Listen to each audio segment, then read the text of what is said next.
स्वागत है आपके अपने चैनल दीपिका ब्लॉग में। कैसे हैं आप सभी लोग? स्वस्थ होंगे, मस्त होंगे और व्यस्त होंगे। और कैसी आप मेरी वीडियो शेयर नहीं कर रहे हैं आपसे मेरी एक कंप्लेन है। प्लीज़ मेरी वीडियो को शेयर करें, लाइक करें और चैनल को सब्सक्राइब ज़रूर करें, मेरी रिक्वेस्ट है आप सभी से। और आज मैं बात करूँगी गंगा पे। गंगा जी का मतलब कहाँ से निकली हैं गंगा जी, और आज की मतलब गंगा जी को कितने मुश्किलों से स्वर्ग से पृथ्वी पर लाया गया था, और आज गंगा जी की क्या हालत है। हमारी जो प्रेजेंट गवर्नमेंट है उसने भी गंगा जी को बिल्कुल साफ़ रखने के लिए बहुत सारे अभियान भी चलाए, लेकिन उसके बाद भी गंगा स्वच्छ हुई है कि नहीं है, और हमारा क्या रोल है इस गंगा को स्वच्छ बनाने के लिए। तो इसी टॉपिक पे आज हम लोग बात करेंगे। और वीडियो शुरू करने से आप सभी से फिर से रिक्वेस्ट है मेरी, प्लीज़ मेरे चैनल को सब्सक्राइब, शेयर और एक कमेंट तो ज़रूर करें। आपको वीडियो कैसी लगी उस पर कमेंट ज़रूर कीजिएगा। धन्यवाद। तो शुरू करते हैं आज की वीडियो। गंगा जी का उद्गम जो हुआ है वो हुआ है गोमुख से हुआ है। ये तो जनरली मुझे लगता है सभी को पता होगा। लेकिन जो गंगा पहले कहाँ थी और वो उसको अर्थ पे मतलब पृथ्वी पर लाने के लिए किसने प्रयास किए थे? तो जो महाराज भागीरथी थे, उन्हें अपने जो पूर्वजों की अस्थियां थी उन्हें विसर्जित करने के लिए गंगा को पृथ्वी पे लाना था। उसके लिए उन्होंने बहुत तपस्या की। गंगा जी पहले स्वर्ग में रहती थी और भगवान विष्णु के चरणों से निकलती थी।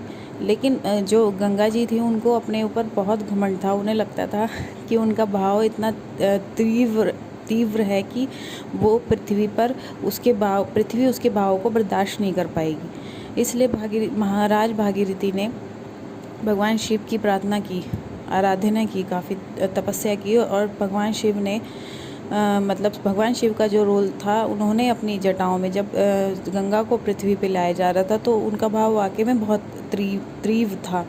तो उन्होंने अपनी जटाओं में भगवान शिव ने गंगा माँ को अपने जटाओं में लेके तब उसको पृथ्वी पे उतारा था, जिसकी वजह से वो उतना रौद्र रूप नहीं ले पाई। और उसके बाद इस मतलब शिव जी ने जब उन्हें अपनी जटाओं में ले लिया तो संभाल लिया, तो उससे गंगा जी का जो घमंड था वो भी ख़त्म हो गया। मतलब वो समझ गई कि ऐसा नहीं है कि कोई नहीं, उनके जो भाव को कोई नहीं बर्दाश्त कर सकता, ऐसा नहीं है, भगवान शिव हैं अभी तो इस तरीके से आपकी जो गंगा है वो इतनी मुश्किलों के बाद हमारी पृथ्वी पे आई है। लेकिन आज के टाइम में जो गंगा जी हैं उसकी क्या हालत हो रखी है, किस तरह से वो पोल्यूटेड कर रहे हैं हम लोग। मतलब हम ही क्या, सभी लोग कर रहे हैं। मैं ये नहीं कह रही, मेरा भी शायद कोई ना कोई रोल होगा। आप जितने लोग मेरी वीडियो को सुनोगे, देखोगे, उसमें से कुछ ना कुछ तो आप लोग कर ही रहे होंगे और करा भी होगा। अगर अभी नहीं कर रहे होंगे तो पहले किया होगा। हम लोग क्या करते हैं, सबसे बड़ा जो पोल्यूशन होता है, मतलब जो हम जनरली हम जैसे लोगों के द्वारा वो होता है, हम लोग अपने घर में मतलब मंदिर में, अपने घर के जो मंदिर में दिया बत्ती करते हैं, ठीक है, उसमें माला, फूल माला जो भी हम चढ़ाते हैं, तो वो एक टाइम के बाद सूख जाती हैं। या जो दिया जलाते हैं, दिए में से जो वो बत्ती जलाते हैं, वो बत्ती जो निकल जाती है तो हम उसको कलेक्ट करते रहते हैं। 90% लोगों के घरों में उसे कलेक्ट करके क्या किया जाता है, गंगा में बहा दिया जाता है। फूल जो पूजा के होंगे वो गंगा में बहा दिए गए। आपको लगता है वो सही है? मतलब ऐसा होना चाहिए? वो मंदिर से निकाला गया एक तरीके से कूड़ा ही तो है ना। उस कूड़े को हम क्या कर रहे हैं, उसे कूड़े की जगह ना फेंक के हम उसे गंगा जी में फेंक रहे हैं। है तो वो कूड़ा ही। मतलब आप, मुझे लगता है कि शायद ही बहुत कम लोगों के दिमाग में ये बात आएगी और शायद समझ में भी आएगी, लेकिन वो एक कूड़ा ही है। जब वो फूल सूख चुके हैं, अब वो किसी काम के नहीं रहे, तो वो कूड़ा ही हुआ।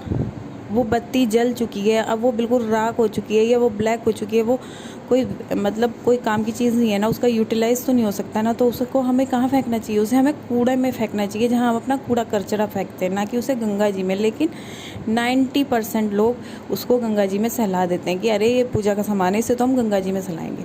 ऐसा नहीं होना चाहिए।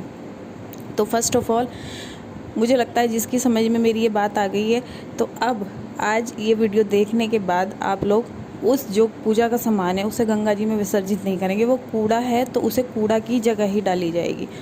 हवन करते हैं, हवन की सामग्री है जो वो आपकी राख बचती है उसको भी हम उसमें गंगा जी में विसर्जित, जबकि वो तो जल चुका है, वो तो कूड़ा बन चुका है, हम उसे क्यों विसर्जित कर रहे हैं गंगा जी में और उसको और पोल्यूटेड कर रहे हैं। फिर अब क्या है कि मतलब जो हमारी नॉर्मल जो हमारी प्रेजेंट वो है गवर्नमेंट है, उसने अस्थियों को विसर्जित करने के लिए भी बहुत सारी योजनाएं बनाई हैं।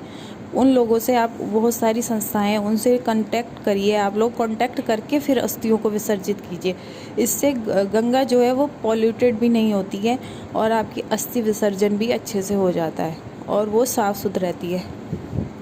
जो गंगा जी के किनारे बसे हुए गांव हैं वो लोग गंगा जी में नहाते हैं, वो प्रॉब्लम नहीं है, नहा रहे हैं अच्छी बात है, कोई बात नहीं, नहा रहे हैं। अब वो कहाँ जाएंगे नहाने, वो नहाते हैं, साबुन से कपड़े धोते हैं, साबुन से उसमें नहाते हैं, मूत्र मल मूत्र उसमें ही गंगा जी में ही त्यागते हैं, तो इससे गंगा जी पोल्यूटेड नहीं होगी। तो जो चीज़ जिसके लिए जगह इतने सारे शौचालय बनाए गए हैं गवर्नमेंट के द्वारा, वहाँ उनको यूज़ कीजिए। गंगा जी में क्यों हो रहा है ये सब? अपने पशुओं को नहलाते हैं गंगा जी में, पशुओं को गंगा जी में नहलाएंगे?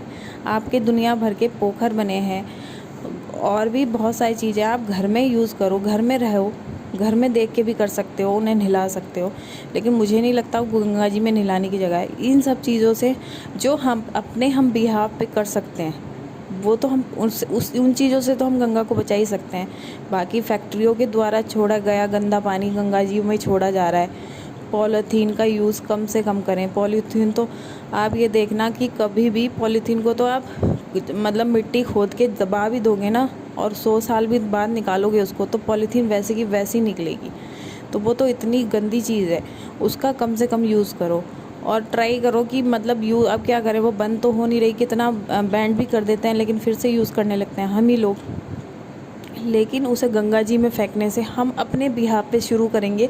जब एक बंदा करेगा तो उसे देख के मुझे लगता है कि 10 बंदे करेंगे। हम अपने बिहाफ पे तो गंगा जी को सेव कर सकते हैं। तो आज का वीडियो मेरा यहीं ख़त्म करती हूँ मैं।